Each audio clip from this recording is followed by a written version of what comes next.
mga kwento ng pag-ibig, kwento ng buhay, at kwento ng pag-asa, hatid sa inyo ng Moment of Romance.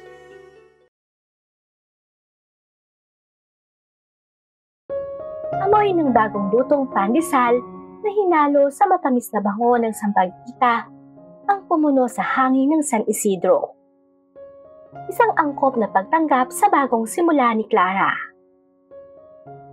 Ang kanyang ina, si Marisa, na ang mukha ay punong-puno ng saya na hindi nakita ni Clara sa loob ng maraming taon, ay kakakasal lang sa stepfather niyang si Ben, na may anak ning binata na nagngangalang Mateo.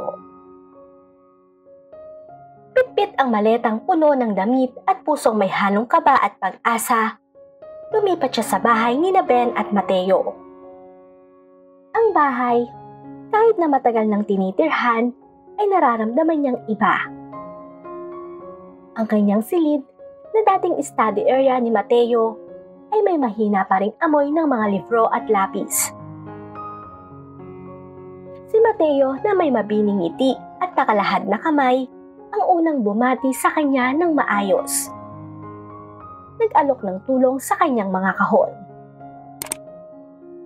"Welcome, Clara," sabi nito sa mainit at nakakaakit na boses. "Simula ngayon, bahay mo na rin to," dagdag pa nito. Tanging ngiti lang naman ang naisagot niya sa binata. Sa totoo lang kasi ay naiilang pa siya dahil hindi siya nasanay na may ibang kasama. Pero sa kabila nun ay unti-unti ring napalitan yon ng maayos na pag-uusap. Pagdating naman ng hapunan, ang tawa ni Marisa ay liwanag at ang ngiti ni Ben ay ang payapang gabi na sumasalo rito. Habang sila ay kumakain, ay tahimik lang naman si Clara sa pagsubo. Pero ang kanyang mga mata ay nagmamasid sa paligid. Masaya namang nagkwekwentuhan ang mga kasama niya sa gitna ng hapagkainan. At hindi tulad ng kanyang nakasanayan, ay para bang nagkaroon bigla ng kulay ang tahimik niyang buhay. Kadalasan kasi ay mag-isa lang siyang kumakain sa kanilang bahay dahil kailangang magtrabaho ng kanyang ina. Kaya naman ngayon ay tila naninibago siya. Sapagkat sa isang iglap ay nagkaroon siya ng isang pamilya. Hindi naman nagtagal ay napanatag na rin ang loob ni Clara sa bahay na yon. Hanggang sa unti-unti ay naging close na rin sila ni Mateo. Mabait at maalalahanin naman kasi ang binata. Ugali na nagustuhan talaga ng dalaga sa kanyang kuya-kuyahan. Kaya naman sa paglipas pa ng mga araw na magkasama sila, ay natuto na ring magpahayag ng damdamin si Clara kay Mateo, lalo na pagdating sa kanyang pag-aaral. Matyaga namang nakikinig si Mateo habang nagkukwento si Clara tungkol sa kanyang sining. At kung minsan, ay nagbibigay rin ito ng praktikal na pananaw bilang isang inhinyero sa color theory of composition na nagpapatawa sa kanya. Kung minsan naman ay nagbabahagi rin si Mateo ng mga alaala tungkol sa kanyang yumaong ina. Mga salitang tila mahina ngunit totoo.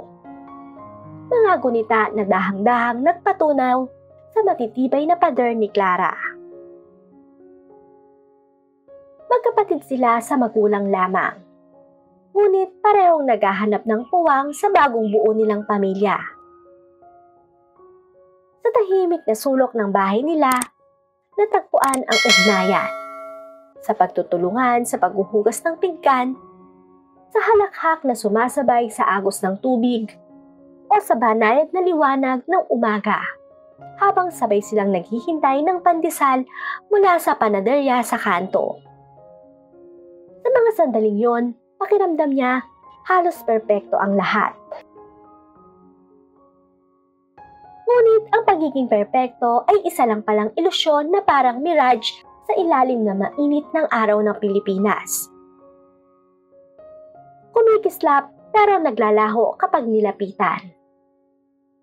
Sa mga gabing sabay silang nagmemeryenda at nagwekwentuhan, may unti-unting nagbago. Hindi ito biglaang pag-ibig, kundi isang damdaming dahang-dahang sumibol. Marupok, ngunit totoo.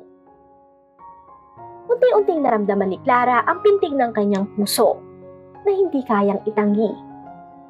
Isang damdaming lampas sa pagmamahal ng magkapatid.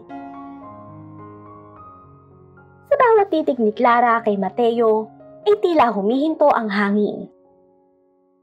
Sa bawat ngiti nito ay napipilitan siyang pigilin ang hininga. Hindi niya alam kung paano nagsimula yon, pero ang alam niya ay mali yon. Ngunit kahit anong pigil naman niya sa kanyang nararamdaman, ay tila ba may nagbubulong sa kanyang damdamin na pagbigyan ng init na kumakawala sa kanyang puso. At sa puntong yon, ay pilit pa rin naman niyang itinatago ang tunay niyang nararamdaman para kay Mateo. Yun nga lang, ang hindi niya alam ay maging si Mateo pala ay tila nahulog na rin sa parehong agos. Hanggang sa ang kanilang mga tinginan ay mas nagtagal. At sa maliit na kilos, may pag-aangkin na pareho nilang ikinagkulat. Ang damdamin sa pagitan nila ay parang bombang tahimik na naghihintay sumabog. Handang sirain ang kapayapaang itinahi ng kanilang mga magulang. Sa loob ng kanilang mga puso, nagsimula ang isang tahimik na laban. Laban sa lipunan, laban sa takot, at laban sa pag-ibig na maaaring magwasak sa mga taong pinakamamahal nila. Halos hindi mapansin ang unang pahiwati. Parang simoy ng hangin na dumaan ng tahimik. Habang naguguhit si Clara sa beranda, ay naramdaman niya ang presensya ni Mateo bago pa ito magsalita. Nakasandal ito sa pinto habang nakatingin sa kanya. Ang ganda!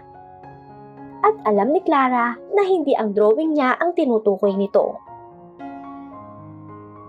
Namula siya at mabilis na yumuko. Pilit na iniiwasan ang mga matang tila nakakabasa ng laman ng kanyang dibdib. Sa sandaling yon, naging kakaiba ang paligid. Tila ang beranda ay naging maliit na mundo para sa kanilang dalawa. Kung saan hindi malinaw, kung saan nagtatapos ang inosente at nagsisimula ang mas malalim na damdamin. Unti-unting nagkaroon ng kakaibang bigat ang maliliit na kilos. Madalas dalhan ni Mateo si Clara ng baso ng iced tea, kahit hindi siya humihiling. At tuwing nagdidikit ang kanilang mga daliri, ay may kuryenteng dumadaloy na pareho nilang nararamdaman. Tuwing umaga, bago pumasok si Mateo sa universidad, ay nag-iiwan pa ito ng maliit na baon para kay Clara. May kasama iyong doodle sa takip. Simpleng tanda ng pag-aalala.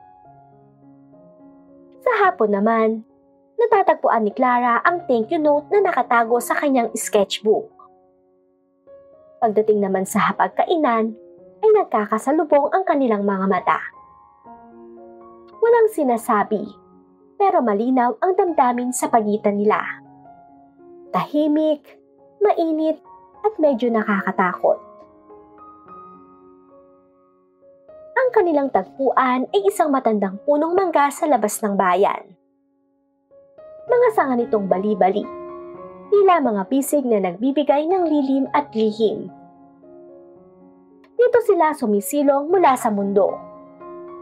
Nag-uusap ng mahabang oras tungkol sa mga pangarap na pilit inaabot. Mga takot na bihirang banggitin at mga pagkabigong natutong yakapin. Lahat ay nasasabi, maliban sa tanging katotohanang pareho nilang iniiwasan. Habang lumilipas ang mga hapon, nagiging mas mabigat ang katahimikan. Ang mga salitang hindi binibitawan ay parang alon sa hangin. hindi maririnig, ngunit ramdam hanggang sa buto. Sa ilalim ng lilim ng mangga, ikukumpisal ni Clara ang pangamba niya sa art school applications, habang si Mateo naman ay magbabahagi ng kabang bumabalot sa nalalapit na exams. Sa pagitan ng kanilang mga tawa at buntong hininga, unti-unti silang nagiging tahanan ng isa't isa.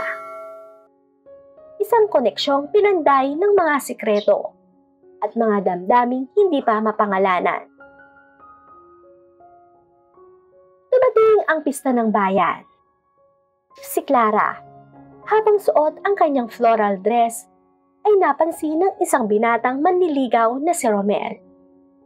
Dating kaibigan ni Mateo nung bata pa sila. Mula sa malayo, tahimik na pinagmamasdan ni Mateo ang dalawa. Kita sa mukha niya ang pagpipigil. Nang hawakan ni Romel ang braso ni Clara, sandaling nagbago ang anyo nito. May galit na dumaan sa kanyang mga mata. Lumapit si Mateo sa dalawa nang may pilit ng ngiti. Romel, gabi na. Kailangan ni Clarang tulungan si Tita Marisa sa booth. Sabi nito at pagkatapos ay nagpaalam na si Clara sa binata. Pagkaalis naman nila, mahigpit ang hawak ni Mateo sa siko ni Clara. At sa kanyang mga mata ay may di maipaliwanag na init. Nang maglaon, pumulong si Mateo sa kanya. Masyado na siyang OA, sabi ni Mateo. Pero alam ni Clara na hindi iyon tungkol kay kundi selos yun. At iyon ang unang sandaling alam nilang pareho ang nararamdaman.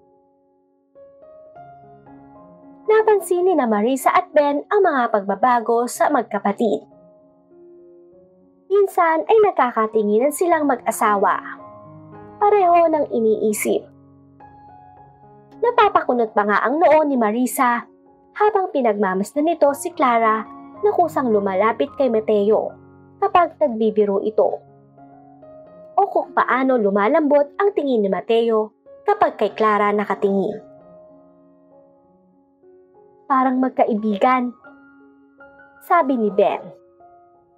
Pero may kakaiba, tugtong naman ni Marisa. Sa kabila nun ay naging tahimik lang ang kanilang pag-aalala. Parang mahinang tunog na laging naroon sa ilalim ng kanilang kaligayahan. Bumuhos ang malakas na ulan isang hapon, kung kaya't nanatili lang sila sa bahay. Para naman may magawa, ay naisipan ni Clara na mag-sketch ng portrait ni Mateo, habang abala ito sa pagbabasa ng libro. Ang katahimikan sa sala ay nabasag lang ng tunog ng ulan sa bubong. Si Clara, damdam ang bigat ng kanyang damdamin, ay tumingala. Mateo, halos tapulong niyang sabi. Napatingin siya, nakalimutan ang libro. Ikaw, pinadadali mo ang lahat. Pinaparamdam mong nakikita mo ko. Umalog ang boses niya. May halong hiya at katapatan sa kanyang mga salita. Ang mga mata ni Mateo na karaniwang kampante ay lumambot. May bahid ng kahinaan sa kanilang kailaliman. Isinara niya ang libro, inilagay sa tabi. Hindi siya nagsalita. Sa halip, inabot niya ang kamay ni Clara. Marahan na hinawakan. Ang kanyang hinlalaki ay dumampi sa likod ng palad nito. Kahit anong mangyari, sabi niya mahina ang boses. Nandito ko. Ang kanyang mga mata ay nangako ng ginhawa at katiyakan. Isang tahimik na pagtanggap sa hindi nasasabing katotohanan. Ang taunang pista ng bayan ay nasa rurok ng kasayahan. Isang kaleidoskopo ng liwanag, musika at halakhak na sumasayaw sa hangin. Ngunit sa gitna ng ingay at saya, May tahimik na alo ng damdamin na tanging sina Clara at Mateo lamang ang nakaririnig. Habang abala silang tumutulong sa kanilang mga magulang sa maliit na pwesto, ang amoy ng inihaw na baboy at matamis na tinapay ay humalo sa alo ng kaba sa kanilang dibdib. Sa bawat sulyap, may bahagyang ngiti.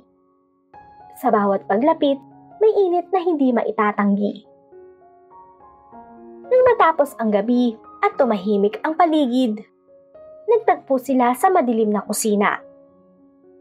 Tanging liwanag ng lampara ang saksi. Sa pagitan ng mga basyong plato at malamig na hangin, tila huminto ang mundo. Ang musika mula sa labas ay naging malayong alingaw-ngaw. At sa pagitan ng mga tibok ng kanilang puso, may wikang hindi kailangan ng salita. Isang pag-ibig na marahan, ngunit tiyak. Parang apoy na piniling huwag sindihan, ngunit patuloy na nagliliyab sa loob. Hinarap ni Mateo si Clara. Wala ang karaniwan niyang ngiti. Napalitan ng malalim na pagkaseryoso. Clara, mahina niyang sambit. Halos pabulong. Parang takot na marinig ng mundo. Hindi ko na kayang itago to. Lumapit siya ng marahan. Bawat hakbang ay tila laban sa sariling budhi. Nagtago ang kanilang mga mata. Dalawang kaluluwang parehong nagmukuluhan. Parehong naghahangad ng bagay na alam nilang hindi dapat. Matagal ko nang sinusubukang intindihin to. Wika nito na nanginginig pa ang boses. Alam kong mali, alam kong masama, pero hindi na niya natapos ang sasabihin. Inabot niya si Clara. Marahang hinaplos ang pisngi nito na tila isang panalangin na ayaw magkasala. Mainit ang kanyang kamay, ngunit ang kilos ay puno ng paggalak, ng pagkaalangan, ng pag-ibig na marupok. Ngunit wagas. Mahal kita, Clara. Pagpapatuloy ni Mateo, halos paos. Hindi bilang kapatid, kundi bilang taong matagal ko nang gustong piliin. At sa katahimikan ng sandaling yon, tila huminto ang oras. Tanging ang paghinga nila ang naririnig. At sa pagitan ng mga iyon, ang katotohanang matagal nang nais kumawala. Dahang-dahang nag-umpisa ang luha sa mga mata ni Clara. Parang may pader na matagal nang itinayo, ngunit ngayo'y tuluyang bumigay. Ang ginhawang sumilay sa kanya ay matamis, halos nakakalunod. Ang takot, isang bulong na lamang sa likod ng lahat. Ako rin, Mateo. Wika niya, halos hindi marinig. Habang nanginginig ang boses sa bigat ng katotohanan. Matagal na. Sumandal siya sa mga pisik ni Mateo. Marahan, parang isang ibon sa wakas ay nakahanap ng pugad. Ang kanyang kamay ay kusa ng umangat. Sinalubong ang kamay na kanina'y nag-aalangan. Sa pagitan ng kanilang mga palad ay dumaloy ang init. Banayad, ngunit tunay. Parang pagtibok ng dalawang pusong nagtagpo sa gitna ng bawal na sandali. At sa mismong oras na yon, naglaho ang ingay ng mundo. Wala nang pista, wala nang musika. Tanging sila lang at ang katotohanang hindi na kayang itanggi. Si Mateo, ang puso niya'y tila pinupunit ng saya at kirot. Ngunit nanaig ang pagnanais na maramdaman siya ng lubos.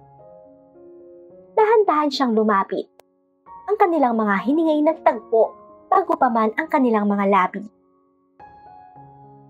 Isang halik, banayad, nanginginig, puno ng pangamba at pag-asa. Isang halik na parang panalangin na sana'y huwag matapos ang sandali. Sa pagitan ng init at katahimikan, Isinilang ang isang panatang walang salita. Isang pag-ibig na ipinagbabawal ng mundo, ngunit tinanggap ng puso. Sakto, nang maghiwalay ang kanilang mga labi. Isang masayahing boses ang pumutol sa katahimikan. Mateo, Clara, kailangan namin ng tulong sa labas. Si Marisa iyon. Parang nabasag ang bula ng sandali. Mabilis silang naghiwalay. Hingal, namumula at hindi makatingin ng diretsyo. Ang mga tibok ng kanilang puso ay nagsasalpukan sa dibdib. Walang ritmo, kundi pawang kaba at pag-ibig. Agad na kumuha si Mateo ng tumpok ng mga plato. Pilit na pinapanatili ang kamay na hindi nanginginig. Si Clara naman ay nagmadali sa disklot. Sinusubukang itago sa bawat galaw ang apoy na kumikirot sa kanyang dibdib. Sa paningin ng iba, parang walang nangyari. Ngunit sa pagitan nila, ang hangin ay nag-iba ng anyo. Mas makapal, mas mainit, parang humihinga ng lihim. Sandaling nagtagpo muli ang kanilang mga mata. Sa tingin na yon ay may bahid ng takot. Ngunit higit doon ay may kilig at pagkakaunawaan. Isang kasunduang tahimik, ngunit malalim. Alam nila kung ano ang nangyari, at alam nilang may bagyong paparating. Ngunit sa ilalim ng lahat ng yon, may ngiting halos hindi makita. Isang pahiwatig ng pag-ibig na sa kabila ng lahat ay nagsimula ng mabuhay. Nang matapos naman ang pista, ay dumaan na parang panaginip na hindi tuluyang magising. Isang maingat na pagtatanghal ng normalidad. Habang sa loob, may unos na dahan-dahang lumalakas. Ang bahay na dati kanlungan ng tawanan at amoy ng bagong lutong tinapay, ngayon tila naging kulungan ng mga lihim na hindi masabi. Si Marisa at Ben, sa kanilang tahimik na pagmamasid, ay hindi makaiwas na mapansin ang pagbabago. Ang mga tinginan ni Clara at Mateo ay naging mas matagal kaysa dati. Ang kanilang mga boses ay mas mababa, at ang dating magaan na kwentuhan ay napalitan ng mga pagitan. Mahabang sandaling walang salita, ngunit puno ng ibig sabihin. Isang gabi, matapos umakyat si Mateo sa kanyang silid, ay halos kasunod lang nito si Clara. Sa pag-akyat ng mga yapak sa hagdan, bawat hakbang ay may bigat. Tila bawat antas ay pagitan ng katotohanan at patagong walang katiyakan. Anak, marahang tawag ni Marisa. Ang tinig ay puno ng lambing, ngunit may halong pag-aalala. Napalingon si Clara. Huminto ang kanyang paghinga. May problema ba? Tanong ng kanyang ina. At sa tanong na yon, ay parang biglang humigpit ang hangin sa pagitan nila. Ang mundo ni Clara ay tila nagliyab sa ilalim ng balat. Ang puso'y kumakalabog. Hindi dahil sa takot lamang, kundi dahil sa bigat ng katotohanan gusto niyang itago. Ngunit gustong isigaw sa parehong oras. Ang sumunod na usapan ay hindi isang mainit na komprontasyon, kundi isang masakit na diskusyon na puno ng pighati at pagkalito ng magulang. Sa sala, sa ilalim ng malamlam na ilaw ng gabi, magkatabing nakaupo sina Marisa at Ben. Ang kanilang mga mukha'y pinagsama ng pagod, takot at pagmamahal. Hindi galit ang naghari, kundi ang kalungkutan ng mga pusong gustong umunawa. Paano na ang pamilya natin, mga anak? Tanong ni Ben. Ang boses ay paos. Parang bawat salita'y hinugot sa ilalim ng loob. Kakalimutan niyo ba ang saya na pinaghirapan naming buuin? Dagdag pa na tanong nito. Si Marisa, tahimik ngunit basag ang tinig, ay nagpatuloy. Hindi namin binabaliwala kung ano ang nararamdaman nyo. Sabi niya. Pero alam nyo kung gaano ito kasalimuot. Ang mga mata ng mundo ay mabigat at ang ganitong pag-ibig, hindi niya natapos ang sasabihin. Ang mga luha ay nauna. Nakatingin lamang sina Clara at Mateo. Parang mga batang naligaw sa gitna ng apoy at ulan. Ang pag-ibig nila, bagaman totoo, ay tila isang lihim na hindi dapat isilang. Ngunit naroon na, humihinga, lumalaban. Muling nagsalita si Ben, marahang nakatingin sa kanyang anak. May mga bagay na mas malaki sa atin, mga pangarap, mga tao, mga pusong nadadamay. Mahal namin kayo, pero natatakot kaming mawala ang lahat ng pinaghirapan naming buuin. At sa gabing iyon, ang bahay ay tila huminga ng mabigat. Walang sigawan, walang sumpa. Tanging ang tahimik na pagputok ng mga pusong nagmamahal sa magkaibang paraan. Lahat sila sugatan. Lahat totoo. Sa mabibigat na puso, sumang-ayon sina Clara at Mateo na lumayo sa isa't isa. Isang kasunduang tila itinaga sa bato, ngunit isinulat sa luha. Ang dating masiglang enerhiya na pumupuno sa bawat sulok ng bahay ay naglaho. Naiwan ang katahimikan na parang usok matapos ang apoy.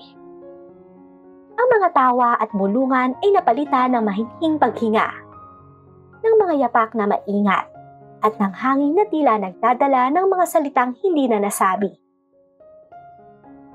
Ang bahay ay tila lumaki, mas malawak, mas malamig, mas walang laman. Si Clara, upang takasan ang kirot, ay muling bumalik sa kanyang sining. Sa bawat ipaw ng lapis sa papel, tila sinusubukan niyang hulihin ang kirot na ayaw mamatay. Ang bawat linya ay isang sugat. Bawat anino ay isang paalala ng mga labi at halakhak na hindi na maibabalik. Si Mateo naman ay nag-focus sa kanyang mga engineering textbook. Isang paraan nito para ayusin ang mundo na hindi niya maintindihan. Pero sa tuwing binabasa niya ang mga pahina, napapansin nitong madalas ay malayo ang kanyang tingin. Parang may hinahanap na hindi na niya muling mahawakan. Nag-iwasan sila ng tingin ni Clara. Nagsasalita lamang kapag kinakailangan. Ang bawat salita ay maingat. Ang bawat salamat o opo ay may bigat ng 1,000 bagay na gustong sabihin, ngunit hindi pwedeng ilabas. At gayon pa man, sa ilalim ng lahat ng katahimikan, may nanatiling hindi mabubura. Isang lihim na pag-unawa. Isang koneksyon na patuloy na humihinga sa pagitan ng distansya. Sa bawat mabilis na sulyap, may kumikislap na pangako. Hindi ng muling pagkikita, kundi ng alaala na hindi kailanman maglalaho. Buwan ang lumipas, at sa pag-ikot ng panahon, 1 buong taon ang nagdaan. Nakamit ni Clara ang isang prestihiyosong scholarship sa isang kilalang art school sa Manila. Isang pagkakataong matagal niyang pinapangarap. Ngunit nangangahulugang kailangan niyang iwan ang San Isidro at si Mateo. Ang balita ay parang isang magandang awitin na may bahid ng lungkot. Matamis sa simula, ngunit may pait sa dulo. Sa bawat araw na lumilipas, ang pagitan ng dalawa ay tila unti-unting humahaba. Ngunit sa halip na maputol ang tali ng kanilang pag-ibig, ay mas tumibay ito. Sa huling gabi ni Clara sa San Isidro, habang ang paglubog ng araw ay nagkulay sa langit ng orange at purple, nakita ni Mateo si Clara sa matandang puno ng mangga. Nakabukas ang kanyang sketchpad. Ang kanyang tingin ay nakatutok sa pamilyar na tanawin. Umupo siya sa tabi nito, at ang hangin ay tila puno ng mga alaalang hindi nila masabi. Aalis ka na? Mahina nitong sabi. Binibigkas ang bagay na pareho na nilang alam. Tumango si Clara. Nag-umpisa ang luha sa kanyang mga mata. Oo. Inabot niya ang kamay nito. Ang hawak niya ay banayad, ligtas at nakakapagpakalma. Clara, simula ni Mateo. Ang boses ay may bagong linaw. Hindi ko pa rin sigurado kung ano ang tawag dito. Pero ang alam ko, mahal kita. Pinisil niya ang kamay ni Clara. Hindi man tayo magkapamilya sa paraang gusto ng mundo, pero magkapamilya tayo sa paraan ng puso. Hindi siya nagsalita tungkol sa romantic na kinabukasan o pagsuway sa kanilang mga magulang. Nagsalita siya tungkol sa ibang klase ng pag-ibig. Isang lumalampas sa mga level at inaasahan. Isang pag-ibig na binuo ng pinagsamahan. Malalim na respeto at isang hindi masisirang koneksyon. Nag-alok siya ng buong suporta. Isang pangako ng walang hanggang pagkakaibigan at isang koneksyon na palaging mananatili anuman ang distansya o pamantayan ng lipunan. San ka man pumunta, Clara, tandaan mo, may kapatid ka dito na magmamahal at susuporta sa'yo palagi. Tiningnan siya ni Clara. Ang kanyang puso ay lumobo sa damdamin na parehong masakit at malalim na nagpapagaan ng loob. Hindi ito mainit. Lahat-lahat na pag-ibig na baka pinangarap niya noon, pero ito ay totoo, tapat at malalim. Ito ay isang pag-ibig na natutong magkompromiso, magsakripisyo at magbigay ng bagong kahulugan sa sarili para sa kapakanan ng lahat. Naintindihan niya noon na ang pag-ibig ay hindi laging tungkol sa pagmamay-ari o sa karaniwang landas. Minsan, ito ay tungkol sa pagpapalaya, sa pagtanggap at sa paghahanap ng kapayapaan sa isang hindi pangkaraniwang katotohanan. Sinandal ni Clara ang ulo sa balikat ni Mateo. Isang tahimik, taos-pusong paalam. Puno ng pag-asa para sa isang kinabukasan kung saan ang kanilang kakaibang koneksyon, anuman ang maging anyo nito ay pahahalagahan.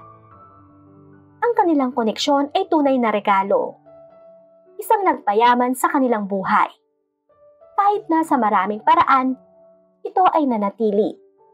Ang maganda, komplikadong katahimikan sa pagitan nila.